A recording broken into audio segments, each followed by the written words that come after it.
Hello champions, আশা করি তোমরা ভালো আছো এবং পড়াশোনা ঠিকঠাক করছো। ফার্স্ট অফ অল সবাইকে অনেক অনেক ধন্যবাদ, যারা আমার প্রত্যেকটি ক্লাসেই তোমরা রেগুলার কমেন্ট করো, পজিটিভ কমেন্ট করো এবং তোমাদের মতামত জানাও। সত্যিই অনেক ভালো লাগে, তোমাদের অনেক অনেক ধন্যবাদ। এবং এইভাবেই পাশে থাকো, একদিন এই চ্যানেলটাকে অনেক একটা বড় চ্যানেল করতে হবে। ঠিক আছে? ঠিক আছে, তো আমরা যে সিরিজটা করছি সেটা হচ্ছে পিইউআইকিউ এসএসসি জিডি। আর আজকে আমরা করতে চলেছি হচ্ছে 22 ফেব্রুয়ারি শিফট 2 এর 20টি প্রশ্ন একটি ভিডিওতে। যারা অঙ্ক পারো তারাও এই ভিডিওটা দেখো, যারা অঙ্ক পারো না তারাও দেখো, কারণ আমি এখানে যারা অঙ্ক পারে তাদের স্পিডের উপরে কাজ হবে, আর যারা অঙ্ক পারে না তাদের কনসেপ্টের উপরে কাজ হবে। কনসেপ্ট প্লাস স্পিড দুটো নিয়েই আমি এই ভিডিওটা, এই ক্লাসটা এইভাবেই ডিজাইন করেছি। ঠিক আছে, আহ, শেষ পর্যন্ত দেখো সবাই, এবং শেষ পর্যন্ত কে কে দেখলে অবশ্যই প্রত্যেক দিনের ন্যায় আজকেও কমেন্ট করবে এই ভিডিওর নিচে যে হ্যাঁ আমি প্রত্যেক ভিডিও দেখি বা শেষ পর্যন্ত দেখলাম। ঠিক আছে, কেমন লাগলো অবশ্যই জানাবে। ঠিক আছে, তাহলে আজকের প্রশ্ন শুরু করা যাক। 1 নম্বর প্রশ্নে কি বলেছে, এক ব্যক্তি 1 টাকায় 20টি কলম কিনে 15টি করে বিক্রি করে। আচ্ছা, 15টি কলম বিক্রি করে, কিনেছে 20টি, তাহলে এখনো কয়টি কলম লাভ আছে? 5টি আছে, তাহলে 15তে 5 লাভ করেছে, মানে 100তে কত পার্সেন্টেজ বের করতে গেলে গুণ 100 করতে হয়, তাহলে 5 দিয়ে এটাকে কাটলে 3। ঠিক আছে, তাহলে 100/3 মানে হচ্ছে 33 সমস্ত 33% বা হচ্ছে 33/3%, মানে অপশন নাম্বার হচ্ছে 3 is the right answer. Next, একটি জিনিসের উপর 10% ছাড় দেওয়ার পরেও 10% লাভ হয়। আচ্ছা, 2 নম্বর অঙ্কে আছে এটা যে 10% ছাড় দিলেও 10% লাভ হয়, মানে 90, 10% ছাড় দিব মানে 100 টাকা, যদি 10% ছাড় দিই মানে 90, তাও 10% লাভ হবে মানে কি 110, 10% লাভ হবে মানে কি 110, তাহলে 90 মানে 110। বলছে ছাড় দেবো না। আচ্ছা, ছাড় না দিলে আমি যেটা 100 থেকে 90 আমি ছাড় দিয়ে লিখেছিলাম 10%, তাহলে 100তেই বিক্রি করব। তাহলে কত টাকাতে বিক্রি করতে হবে দেখি, কাটাকাটি করি। 0 0 কাটা, যদি করি এটা হবে তোমার, আচ্ছা কত হবে, 1100/9, মানে হচ্ছে এটাকে যদি কাটাকাটি করি, 9 একে 9, 9 দোকানে 18, 20, 9 দোকানে 18, 122.22 সামথিং, মানে এরকম আসবে। তাহলে এত টাকায় আমার বিক্রি করতে হবে। তাহলে 100 টাকায় কিনেছিলাম, 122.22 টাকায় আমি বিক্রি করেছি, কত টাকা লাভ হচ্ছে? 22.22 টাকা, তাহলে 22.22% লাভ হবে আমাদের। ঠিক আছে, আমরা পুরো র্যাপিডে করছি। ঠিক আছে, নেক্সট, 3 নম্বর অঙ্কে কি বলেছে, মনীষ একা একটি কাজ 48 দিনে করতে পারে। আচ্ছা, মনীষ কি করে 48 দিনে কাজটা করে, একটা কাজ। ঠিক আছে, এবং মনীষের সাথে কে কাজ করবে? আর প্রতাপ। প্রতাপ কাজ করবে হচ্ছে ওই সেম কাজটাই হচ্ছে মনীষের থেকে অর্ধেক দিনে করে। তাহলে প্রতাপ কাজ করে, মনীষ যদি 48 দিনে করে, প্রতাপ যদি এর অর্ধেক দিনে করে মানে 24 দিনে করবে, তাহলে মোট কাজ কত? 48। তাহলে মনীষ একদিনে কত করে? 1। আর প্রতাপ একদিনে কত করে? 2। এটা আমরা এখান থেকে পেয়ে গেলাম।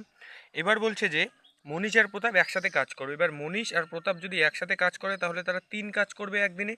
একদিনে কত কাজ করবে? 3। এবার বলছে যে মোট কাজের 1/4 অংশ কাজ করতে কতদিন লাগবে?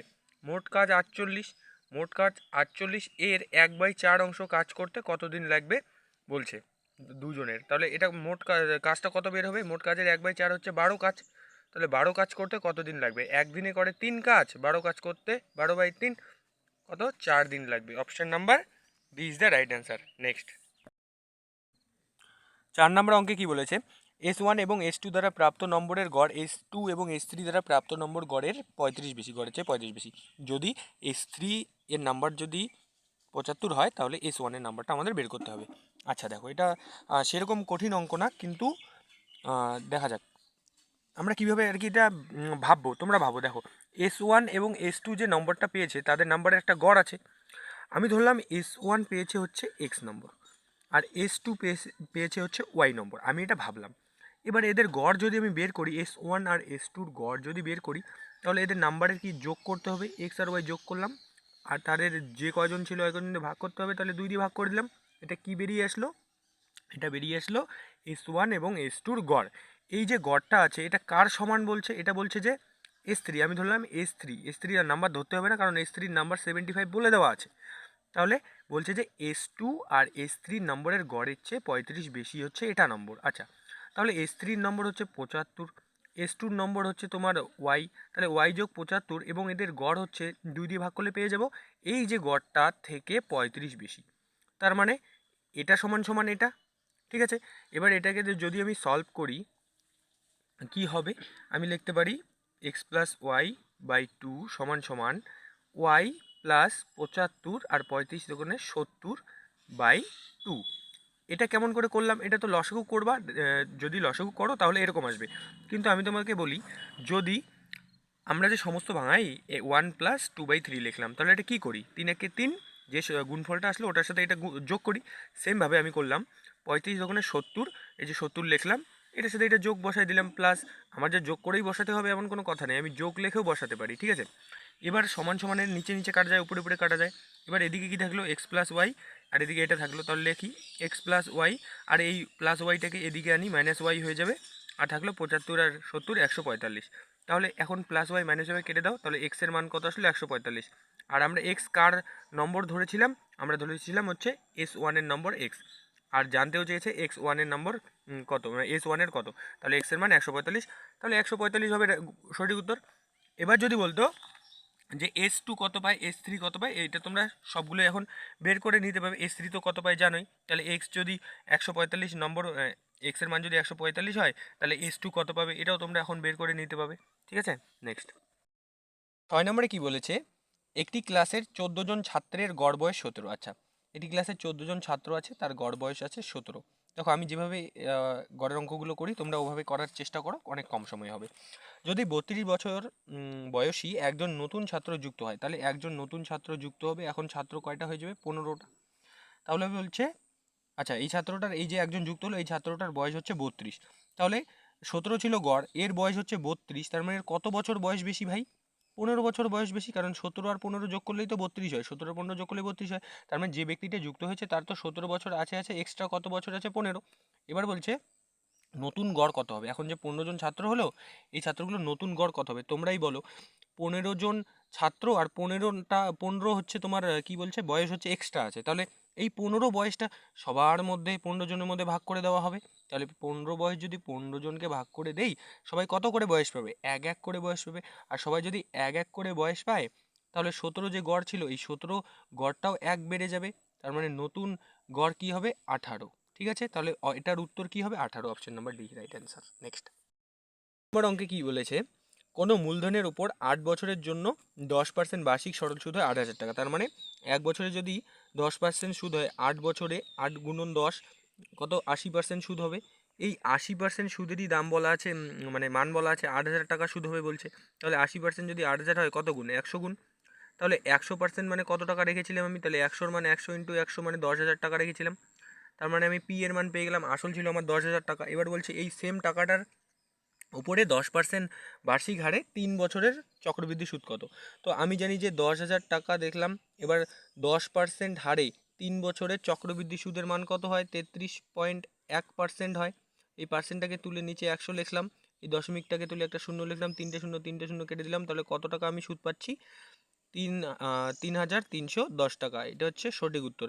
এবার আমি যে বললাম এই যে 10% হারে 3 বছরে 33.1 টাকা হয়, 4 বছরে 4641 হয়, এগুলা আমাদের হচ্ছে তোমার মনে রেখে দিতে হবে। কিভাবে আসে এটাও আছে, দেখো আমি যদি 10% হারে চক্রবৃদ্ধি সুদ করি, মানে কি 10 টাকা 1 বছরে 11 টাকা হয়, এটা 3 বছরে বলছে, তাহলে কিউব করে দাও, কিউব করে দাও, তাহলে 10-এর কিউব কত? 1000, আর 11-এর কিউব কত? 1331। তাহলে আমি কত টাকা সুদ পেলাম দেখো? 331। তাহলে হাজারে যদি 331 পাই, 100-তে কত পাবো? হাজারে 331 পেলে 100-তে এক ঘর আগে দশমিক বসিয়ে দাও, হয়ে গেল 33.1%। এটা তোমাদের মনে রেখে দিবে। যদি বলতো যে 10%-এর 4 বছরে কত, 4 ইয়ারে কত, তাহলে 46.41%। খালি তোমরা কি করবে, এখন যখন তোমাদের এটা জানা শেষ, তখন যত টাকাই বলুক, মনে করো বলছে হচ্ছে তোমার যে 3,000 টাকার উপরে 10 বছর 10% হারে 3 বছরে সুদ কত, তাহলে 10% হারে 3 বছরে চক্রবৃদ্ধি সুদ 33.1%, তাহলে 33.1/100 লিখে দিলে, এটার জন্য একটা শূন্য দিলে, এটা কেটে দিলে, ডাইরেক্ট গুণ করে দাও, 3 1 3, 3 3 9, 3 3 9 মানে 933 টাকা। এইভাবে ডাইরেক্ট বের করতে পারবে তোমরা, কোনো সমস্যাই হবে না। এবার তোমাকে বললো যে 10,000 টাকার 10% হারে 4 বছরের চক্রবৃদ্ধি সুদ কত, বের করে দেখাও। এবার যখন তুমি এটা কনসেপ্টে করতে যাবে তখন অনেক ক্যালকুলেশন আসবে, কিন্তু যখন তোমার মনে থাকবে যে 4 বছর বলছে তো 10% বলছে তো, তাহলে 46.41% হবে। এটার জন্য পার্সেন্টের জন্য দুইটা 100, আর এটার জন্য আরও দুটো শূন্য। তাহলে এখানে একটা দুটো তিনটে চারটে, একটা দুটো তিনটে চারটে, তাহলে কত টাকা হবে? 4641 টাকা, মানে 4641 টাকা। এটা হয়ে যাবে। ঠিক আছে, দেখো আমি যে এগুলো বললাম না, এগুলো কয়েকটা পার্সেন্টেজের মনে রাখতে লাগে, যেমন 5%, 10%, 15%। তোমাদের যদি এরকম দরকার হয় তাহলে আমাকে অবশ্যই কমেন্ট করবে। যদি দেখি যে না অনেকেই বলছে, তাহলে আমি অবশ্যই এই চক্রবৃদ্ধি সুদের, আমি যে কয়টা বলবো চক্রবৃদ্ধি সুদের, এসএসসি জিডিতে বলো, ডাব্লিউবিতে বলো, এর বাইরে মানে আসতেই পারে, কিন্তু মানে চান্স খুবই কম আছে যে এর বাইরে আসবে। এই পার্সেন্টেজগুলোই আসে পরীক্ষাতে, কারণ পরীক্ষা তো সময়ের হয়, সময়ের মধ্যে তো কিছু না কিছু তো একটা টেকনিক থাকেই ভালো তাড়াতাড়ি করার জন্য না। এরকম তো আর হয় না যে সবাই 20টার মধ্যে 20টা অঙ্ক করবে। সবাই 20টার মধ্যে 20টা অঙ্ক পারলেও করতে পারবে না, কারণ হচ্ছে সময়। কারণ একটা একটা ভাই আমাকে কমেন্ট করেছিল যে 2023-এর অঙ্কগুলো নাকি কঠিন, ওগুলো করিয়ে দিতে, আর এগুলো নাকি সোজা। কথা হচ্ছে সে বলছে যে 16-17টা অঙ্ক ওর এই 2024-এর সেট থেকে হয়ে যায়। সে ভালো কথা, কিন্তু মানে সে অঙ্ক পারে, কিন্তু এখন আমাদের কোথায় ফোকাস করতে হবে? কম স্পিড বাড়াতে হবে, আমাদের স্পিডে ফোকাস করতে হবে। তো অঙ্ক তুমি 20টার মধ্যে 20টা পারো, দ্যাট ইজ ওকে, বাট তোমার এখন হচ্ছে টাইম কমাতে হবে। ঠিক আছে, তাহলে ভাই তোমাকে বলছি তুমি এখন স্পিডের উপরে ধ্যান দাও।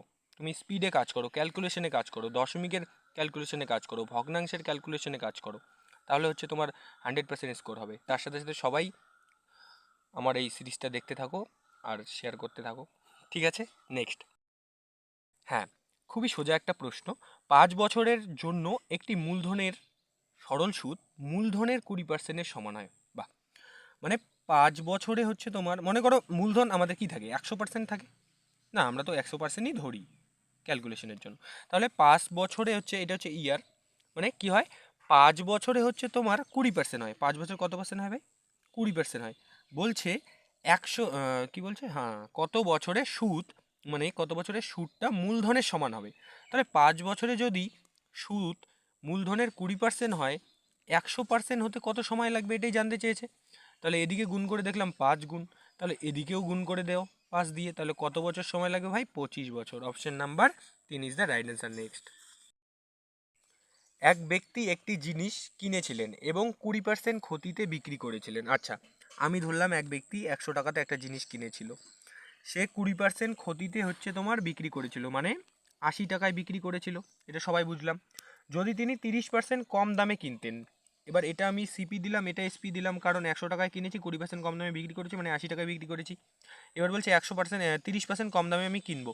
তাহলে দেখো, আমি 30% কম দামে যদি কিনি 70 টাকায় কিনবো, 30% কম দামে কিনলাম, 70 টাকায় কিনলাম। বলছে 70 টাকায় কিনে যদি 125 টাকা বেশি দামে বিক্রি করি, তাহলে আমার হচ্ছে 50% লাভ হতো। তাহলে 70 টাকায় যদি আমি কিনি, 50% যদি এখান থেকে লাভ করতে চাই, তাহলে আমার 35 টাকা লাভ করতে হবে। 70-এর 50% কত? 35। 35 যদি লাভ করি, কত টাকায় বিক্রি করতে হবে? আমার বিক্রি করতে হবে হচ্ছে ভাই 105 টাকায়। 105 টাকায় বিক্রি করতে হবে। তাহলে আগে বিক্রি করেছি 80 টাকায়, এখন বিক্রি করেছি 105 টাকায়। কত টাকা বেশি বিক্রি করেছি? 25 টাকা বেশি। এই 25 টাকারই মান দেওয়া আছে কত? আমি এখানে বলছি যে আমি 25 টাকা বেশি বিক্রি করেছি, অঙ্কে বলেছে না ভাই তুমি 125 টাকা বেশি বিক্রি করেছো। তাহলে 25-এর মানে 125 হয়, মানে কয় গুণ? 5 গুণ।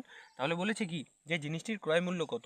জিনিসটির ক্রয় মূল্য তো আমি কি করেছি, 100 টাকা ধরেছি, তাহলে 100-র সাথেও 5 গুণ করে দাও, তার মানে 500 টাকা। 100-র সাথে 5 গুণ করে দিলে কত টাকা হবে? 500 টাকা। ঠিক আছে, আশা করি বুঝতে পারলাম। নেক্সট অঙ্ক। 9 নম্বর অঙ্কে কি বলেছে, একটি ক্লাসে 40% ছেলে আছে। তাহলে একটি ক্লাসে যদি 40% ছেলে থাকে, মোট কত? 100%। 40% ছেলে থাকলে মেয়ে কত আছে? 60%। ছেলে কেন জানি সব জায়গাতে কমই থাকে। ক্লাসে তো ছেলে কমই থাকে, যাই হোক। 40% ছেলে এবং 60% মেয়ে। বলছে ক্লাসে ছেলেদের সংখ্যা কত? মেয়েদের সংখ্যা বলছে 44। তাহলে এটা যদি বয় হয়, এটা যদি গার্ল হয়, 60 মানে যদি তোমার 54 হয়, তাহলে হচ্ছে 40 মানে কত? বয়েস, যেটা আমাদের মান বের করতে হবে ওটাকে গুণ করতে হয়। ঠিক আছে, 0 0 কেটে দিলাম, 6 দিয়ে এটাকে যদি কাটি, নয় 4 9 36 ইজ দ্য রাইট অ্যান্সার। ঠিক আছে, মানে 36 জন ছেলে আছে। নেক্সট।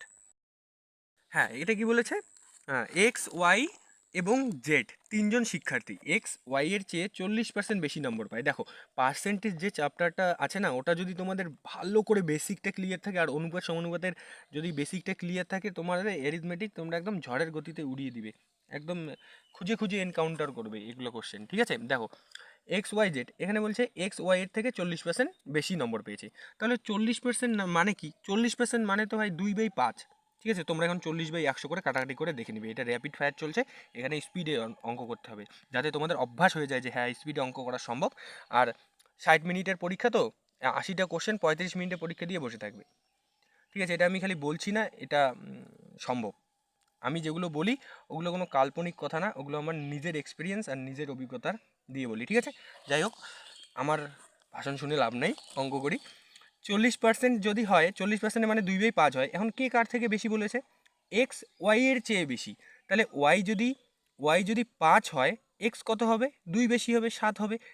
ধ্যান রাখবে কার চেয়ে বেশি বলেছে, এখানে বলছে ওয়াই এর চেয়ে বেশি, তাহলে ওয়াই হচ্ছে 5, 2 বেশি মানে 7। এবার নেক্সট, এবার বলেছে জেড এর চেয়ে 20% কম পেয়েছে হচ্ছে কে? এক্স। এখানে এটা বলে দিয়েছে নাকি, এক্স ওয়াই এর চেয়ে 40% বেশি নম্বর পেয়েছে এবং জেড এর চেয়ে 20% কম পেয়েছে। আচ্ছা, 20% কম পেয়েছে মানে কি? 20% মানে কি? 1/5। তোমরা কাটাকাটি করে দেখে নিবে। তার মানে কি, কার চেয়ে কম পেয়েছে? জেড এর চেয়ে। তার মানে জেড কত? 5। আর কম পেয়েছে, এটা কম, আর এটা ছিল বেশি।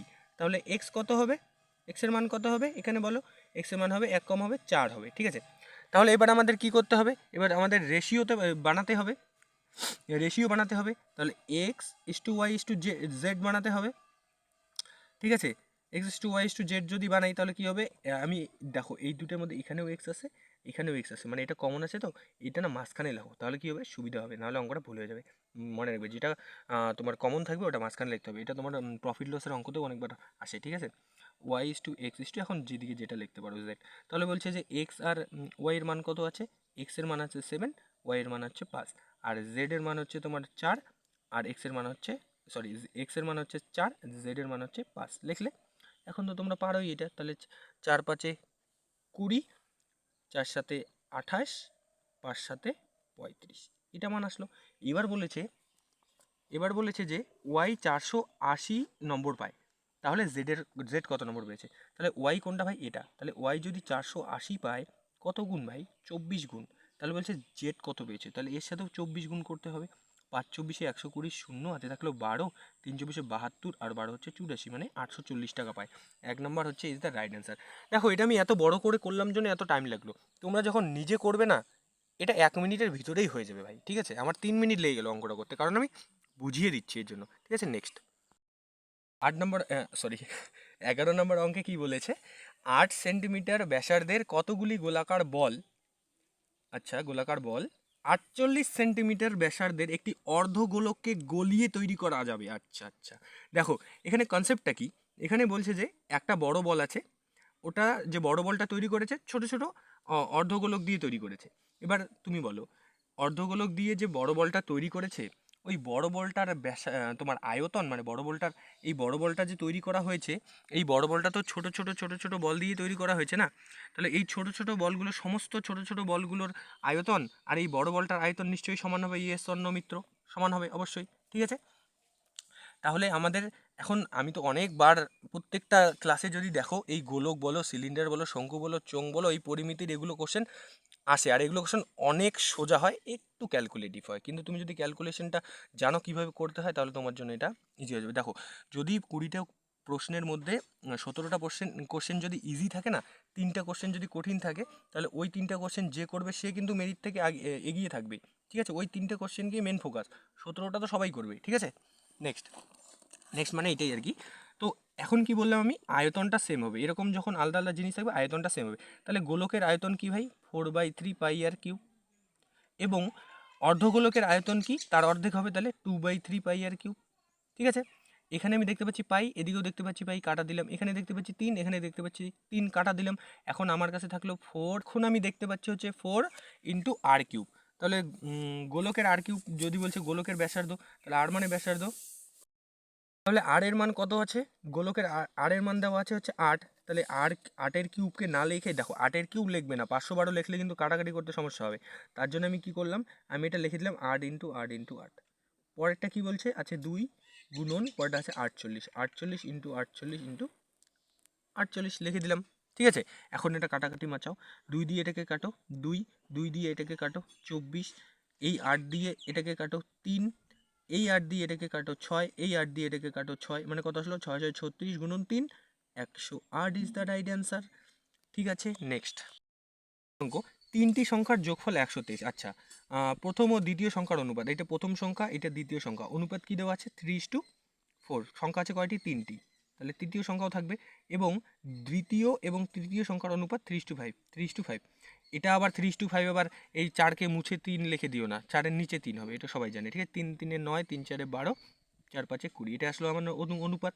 এবার বলছে তাদের যোগফল 123, আমাদের যোগফল কত আসলো 20 12 32 আর 9 41, আমাদের আসলে 141, আর বলছে ওখানে 123, মানে কয় গুণ 3 গুণ, 3 গুণ। এখানে বলছে যে তাহলে দ্বিতীয় সংখ্যাটি কত, তাহলে দ্বিতীয় সংখ্যাটার সাথে 3 গুণ করো, কত হবে 36। এবার আমি বলি এটা অঙ্ক তোমরা দেখেই করতে পারবে, কারণ যখন তুমি জানো যে 9 12 আর 20 আসলো, এবার বলছে দ্বিতীয় সংখ্যা, এখানে দ্বিতীয় সংখ্যা আছে 12, তার মানে 12-র গুণফল হবে তোমার যে কোনো একটা অপশানে থাকবে, তাহলে হবে উত্তর। আর এখানে দেখো একটাই 12-র গুণফল আছে 4 নম্বর অপশানে 36। ঠিক আছে, নেক্সট 13 নম্বর বদমাস নিয়মের অঙ্ক, তাহলে এখানে আমাকে ভাগের কাজ আগে করতে হবে, তাহলে যদি 14 দিয়ে 7কে ওইটা ভাগ করে দিই, তাহলে ওখানে আসলো 2, এবং 2 দিয়ে 5কে যদি গুণ করে দিই আসলো 10, তার মানে বিয়োগ 10 এখান থেকে পেলাম পুরোটা সলভ করে, এবং বিয়োগের এদিকে আছে 3 গুণন 25, মানে 75 পেলাম, এবং যোগ, এবং 3 গুণন 42, 3 2 6, 3 4 12, 126, বাস হয়ে গেল। এবার যোগগুলো আগে করতে হবে, পরে বিয়োগ, তাহলে যোগগুলো যদি করি আমি 5 6 11, 1 হাতে থাকলো 1, 7 2 9 1 10 0, হাতে থাকলো 1 1 1 2 201, বিয়োগ 10 যদি করি আমি কত পাবো 191, তাহলে 191 is the right answer. Next 14 নম্বর অঙ্ক, 12 8 এবং 24-এর গসাগু কত, গসাগু করার এর আগের ক্লাসে 3টে নিয়ম শিখিয়ে দিয়েছি, তো এর গসাগু কত হবে 12 8 আর 14, তোমরা এই দুটোকে বিয়োগ করে দাও 4, তো 12 8 আর 24, এই দুটোকে বিয়োগ করে দাও 4, এই 4 দিয়ে যদি এই 24 ভাগ যায়, যদি ভাগ যায় তাহলে ওইটাই হবে তোমার গসাগু, তাহলে যদি ভাগ যায় কত হবে 6, তাহলে ভাগ যায় তার মানে 4 হবে অ্যান্সার। আরও 2টা পদ্ধতি এর আগের ভিডিওতে আমি বলে দিয়েছিলাম, তো তোমরা চাইলে দেখে নিতে পারো। ঠিক আছে, নেক্সট 15 নম্বরে কি বলেছে, এম এর কোন মানের জন্য 5 8 5 2 4 এম ভাগ যাবে 9 দ্বারা। 9 দ্বারা ভাগের নিয়ম কি, 9 দ্বারা ভাগের নিয়ম হচ্ছে এই যে সংখ্যাগুলো আছে না, এই সংখ্যাগুলো হচ্ছে তোমার যোগফলটা 9 দিয়ে ভাগ যাবে, তাহলে আমি যোগ করি 8 5 13, 13 5 18, 18 আর 2 20, 20 আর 4 24, তাহলে আসলে আমাদের 24, আর 9 দিয়ে ভাগ যাওয়ার জন্য মিনিমাম আমাদের কত লাগবে, 9 2 18, 3 9 27 লাগবে, 4 9 36 লাগবে, 5 9 45 লাগবে। এবার 24-এর সাথে অপশন দেখো 3 যদি যোগ করি তাহলে হয়ে যায় 27, আর 27 9 দিয়ে ভাগ চলে যাবে, তার মানে 27, 3 হচ্ছে এটার রাইট অ্যান্সার। কত যোগ করতে লাগবে 3। নেক্সট নম্বর অঙ্ক কি আছে বলছে 26 27 36 56 12 এবং 10 দ্বারা নির্ভুলভাবে বিভাজ্য ক্ষুদ্রতম সংখ্যা নিচের 4টা অপশনের মধ্যে কোনটি। এখানে তোমরা এখন কি করবে, লসাগু করবে। ঠিক আছে, তারপর লসাগু যদি এখানে না থাকে তাহলে তাকে 2 দিয়ে গুণ করবে, 3 দিয়ে গুণ করবে, মাল্টিপল বের করার চেষ্টা করবে, অ্যাকচুয়ালি তো ওই মাল্টিপলেরই খেলা। তাহলে উপরে আছে 10 আছে না, 10 আছে, 10 দিয়ে ভাই কোন সংখ্যাটা আমরা ভাগ করতে পাবো, আমাদের যে সংখ্যাটা আছে এখানে এই যে অপশনের যে সংখ্যাগুলো আছে উপরের সবগুলো দিয়ে তো ভাগ যেতে লাগবে। এবার 3টে অপশন দেখো আর একটা অপশন দেখো, একটা অপশন উত্তর হবে, তাহলে 10 দিয়ে যে সংখ্যাটা আমি ভাগ করবো, মনে করো 10 দিয়ে আমি 100 ভাগ করতে পারি, 200 ভাগ করতে পারি, মানে কি লাস্টে আমাদের শূন্য লাগবে, আর অপশনের লাস্টে শূন্য তো একটাতেই আছে, কোনটাতে আছে 1 নম্বর, তো 1 নম্বর হয়ে যাবে এটার সঠিক উত্তর। আর প্রসেস তো তোমরা জানোই লসাগু। ঠিক আছে, নেক্সট কি বলেছে, তিনটি সংখ্যার অনুপাত দেওয়া আছে 6 8 আর 9, এবং তাদের যোগফল বলা আছে 460, তাহলে হচ্ছে তিনটি সংখ্যার মধ্যে বৃহত্তম সংখ্যাটি কত, মানে বড় সংখ্যাটির মান বের করবে, মানে কি বড় সংখ্যাটা কি আছে 6 8 9, মানে 9 এর মাল্টিপল হবে উত্তর, তাই 9 এর মাল্টিপল যদি উত্তর হয়, 9 এর মাল্টিপল একটাই আছে 4 নম্বর অপশন, যেটা হচ্ছে 180, ওইটা হবে সঠিক উত্তর। আর অঙ্ক তো করতে তোমরা পারবে, এটার করলাম না। নেক্সট নম্বর অঙ্কে কি বলেছে, একটি নৌকা সমগতিতে 54 কিলোমিটার দূরত্ব অতিক্রম করে, যদি নৌকার গতি 3 কিলোমিটার স্পিড বাড়িয়ে দাও তাহলে হচ্ছে তোমার 3 ঘন্টা কম সময় লাগবে। এটা যদি অঙ্ক করো তাহলে হচ্ছে তোমার এটা হচ্ছে মিডিল টার্ম আসবে। ঠিক আছে, তো এই জিনিসটা হচ্ছে তোমার অ্যাভয়েড করতে হবে, কারণ পরীক্ষার মধ্যে বেশি টাইম নেই। তোমরা অপশন 4টা আছে, 4টা অপশন যদি টেস্ট করো কয় সেকেন্ড করে সময় লাগবে, দেখো আমি যদি এখানে টেস্ট করি প্রথমটা যে 3 কিলোমিটার করে আমার স্পিড, তাহলে 3 কিলোমিটার হলে 54 কিমি যেতে আমার কত টাইম লাগবে, আমার টাইম লাগবে হচ্ছে 18। এবার আমি 3 কিলোমিটার থেকে মনে করো আমি 3 ধরলাম, প্রথমে 3 ছিল, তাহলে প্রথমে 18 আমার সময় লাগতো, পরে যদি আমি স্পিড বাড়িয়ে দিই 3, তাহলে 6 হবে, তাহলে পরে কত সময় লাগবে 9, তাহলে কি আমার 3 ঘন্টা কম লাগলো না। আমি তো দেখেই টের পাচ্ছি, এটা 2 নম্বর অপশনটা ট্রাই কর, দেখো 6 দিয়ে আমি প্রথমে 54 কিলোমিটার গেছি, ঘন্টায় 6 ছিল আমার স্পিড, মানে 9 ঘন্টা সময় লাগতো। তারপর আমি 54 কিলোমিটারই যাব এবং এই স্পিডটা 3 বাড়িয়ে দিয়ে 9 করব, তাহলে এখানে কত লাগবে 6, তার মানে এখন ডিফারেন্স কত হলো, 3 ঘন্টা কম লাগলো না, তাহলে উত্তর কোনটা হবে, D number 6 is the right answer. এত সোজা অঙ্ক, এটা মনে করো 1 মিনিটের অঙ্ক 10 সেকেন্ডে করতে হবে, ঠিক আছে। একটি জিনিসের মূল্য নির্ধারণ করা আছে, মানে মার্ক প্রাইস দেওয়া আছে হচ্ছে 7,600, ঠিক আছে। বেশি ইংলিশ মারতে গিয়ে গন্ডগোল হয়ে গেল, ঠিক আছে। 7600 টাকা। তারপর বলছে এটা হচ্ছে বিক্রয় করতে হবে, বিক্রয় করবো এসপি কত টাকায়, 6688, ঠিক আছে। বলছে যে ডিসকাউন্টের পার্সেন্টেজ কত। তাহলে 7600 টাকায় আমি জিনিসটা কিনেছি, মানে লিখেছি, বিক্রি করেছি কত টাকা কম দিয়েছি, ডিসকাউন্ট হচ্ছে তোমার 912 টাকা। তাহলে 100% মানে পার্সেন্ট কত, 2 শূন্য কাটা করলো। আর যে 76 দিয়ে যদি 912 তোমরা বের করো, 76 একে 76, 76 দোকানে হচ্ছে তোমার 152, 76 76 152, হ্যাঁ ঠিক আছে। তাহলে কত হলো তোমাদের, এটা হবে তোমার 12% ডিসকাউন্ট, ঠিক আছে। আর এমনিও বোঝা যায় যে এখানে 6 আছে আর উপরে 2 আছে। তাহলে আমি এই অপশানটা কোনটার সাথে গুণ করলে এখানে ইউনিট ডিজিটে 2 আসবে। যদি 8 দিয়ে গুণ করি তাহলে 6টা 48, 8 আসবে। 2 দিয়ে গুণ করলে একমাত্র 2 আসবে, ঠিক আছে। নেক্সট, আজকের শেষ অঙ্ক, 20 নম্বর অঙ্ক। রাকেশ, মহেশ আর পুনিশ একসাথে একটি চেয়ার তৈরি করে 20 মিনিটে। আচ্ছা, রাকেশ, তার ভাই আছে মহেশ, তার ভাই হচ্ছে পুনিশ, এই তিনজন একসাথে যদি কাজ করে কী হবে, আর যোগ এম যোগ পি। রাকেশ, মহেশ, পুনিশ কাজ করে 20 মিনিটে। কত মিনিটে? 20 মিনিটে। 20 মিনিটে করে। আর এবং কি বলছে, রাকেশ এবং মহেশ করে 25 মিনিটের। এখন খালি রাকেশ আর মহেশ করবে, পুনিশকে নিবে না। রাকেশ আর মহেশ যদি করে তাহলে করে হচ্ছে 25 মিনিটে। তাহলে টোটাল কাজটা লসাগু করে আমি বের করতে পারবো। টোটাল কাজ কত হবে? টোটাল কাজ হবে 100। তাহলে এই তিনজনে যখন করে তখন একদিনে করে কত, 5। দুইজনে যখন করে একদিনে কত করে, 4। এবার এই কি বলেছে, পুনিশ একা কত দিনে করবে? তাহলে এই তিনজনের থেকে রাকেশ আর মহেশেরটা বাদ দিলেই পুনিশেরটা পাবো। তাহলে রাকেশ আর মহেশ, আর যোগ এম যোগ পি, তিনজনে যদি 5 করে একদিনে এবং রাকেশ আর মহেশ যদি 4 করে, তাহলে এই পুনিশ কত করবে, 1। তাহলে পুনিশের ক্ষমতা কত পেলাম, 1। পুনিশের ক্ষমতা কত, 1।